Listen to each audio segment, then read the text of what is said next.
Salut à tous. Alors aujourd'hui, un nouveau déballage de sabre laser. Alors là, ça va être un petit peu spécial parce qu'il s'agit d'un sabre inspiré d'un modèle qu'on a vu dans la série animée Vision. Donc il s'agit d'un Ultimate Works Inheritance. Oh, je sais plus le nom. Ça change un peu parce que le design est vraiment spécial. Alors on aime ou on n'aime pas, moi j'ai trouvé ça plutôt sympa, je trouve que ça sort de l'ordinaire. Mais je sais pas trop à quoi m'attendre, hein. Je l'ai vu en photo uniquement. On va voir ce que ça dit. Bon, emballage plutôt bien. Non, c'est bien protégé, la boîte, le carton n'était pas abîmé, et la boîte n'a pas l'air abîmée non plus. Alors, je l'ai pris chez The Page Store. Ça à Hong Kong, il me semble. Première fois, je commandais chez eux. Donc, j'ai pas eu de frais de douane. Le transit, il a duré environ 30 jours. Le suivi, il bouge pas beaucoup. En fait, ils doivent passer par des entrepôts. Des fois, ça passe par l'Allemagne. C'est mon deuxième.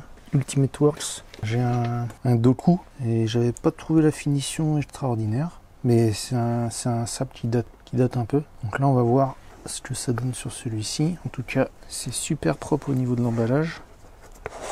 On a une belle housse en velours, super bien protégée. On a les petits accessoires. Ça je sais pas du tout, on va regarder ça après.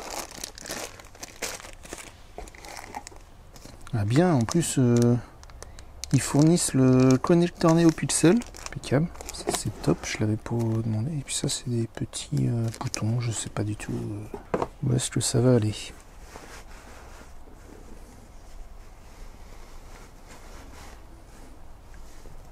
Et voilà la bête.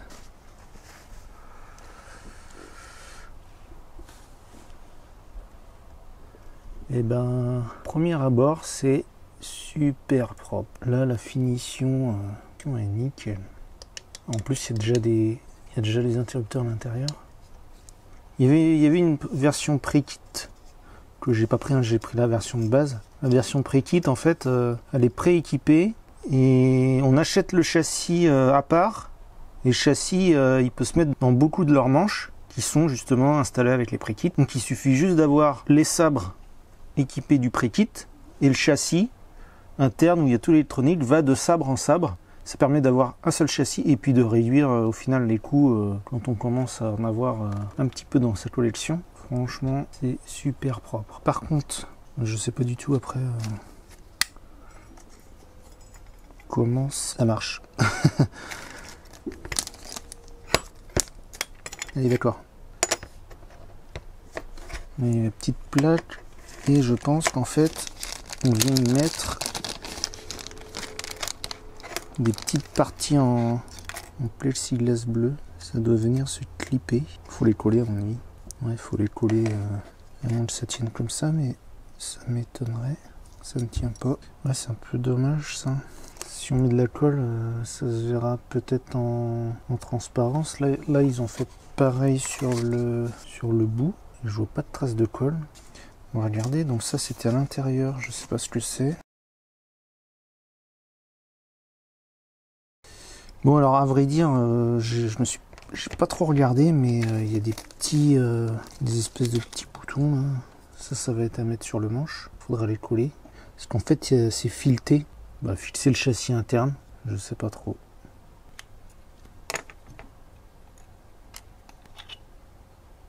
En fait tout est démontable. Là il y a des petites vis pour les ailettes. On peut les enlever, on peut même enlever l'embout ici là. Bon après ce qui est dommage c'est un outil pour l'ouvrir. J'aime bien avoir les sabres, pouvoir les ouvrir sans outil. Ça si on a un beau châssis à l'intérieur, pouvoir le mettre et l'enlever facilement. Donc là autant dire que je vais pas m'amuser à faire un châssis extraordinaire parce que je le sortirai jamais. À moins que... Non là c'est pareil, par devant il y a des vis. Est-ce qu'on a le bouchon de lame? Ouais, si on peut On peut faire un châssis, éventuellement un châssis qui rentre par devant, qui se glisse.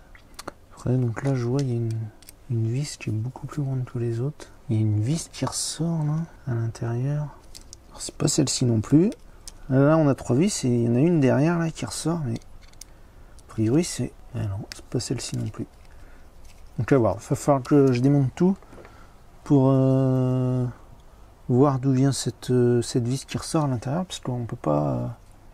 Bon, ça sert de butée, peut-être, pour leur châssis, j'en sais rien.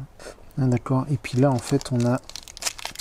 Je vois à l'intérieur, il y a un connecteur où on va pouvoir brancher ce qui est fourni là. Donc 4 fils, il y a 2 boutons. C'est pas mal du tout. Puis bah ça c'est bien. Je m'attendais pas à voir ça dedans, donc c'est plutôt cool. Voilà, donc ça, il y aura ça à assembler. Et donc on a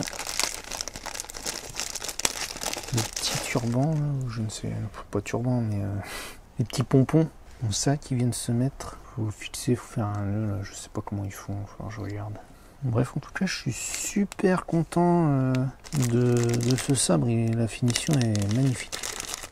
Les matériaux utilisés, il est au prix de 333 $, frais de port inclus. Donc ça revient à peu près à 300 €. En fait, ça dépend du cours du dollar, mais faut compter 300 € en gros. Donc voilà, bah écoutez, je referai peut-être une vidéo une fois qu'il sera installé pour vous montrer un peu ce que ça donne. Et puis bah c'est tout pour aujourd'hui. Je vous dis à la prochaine.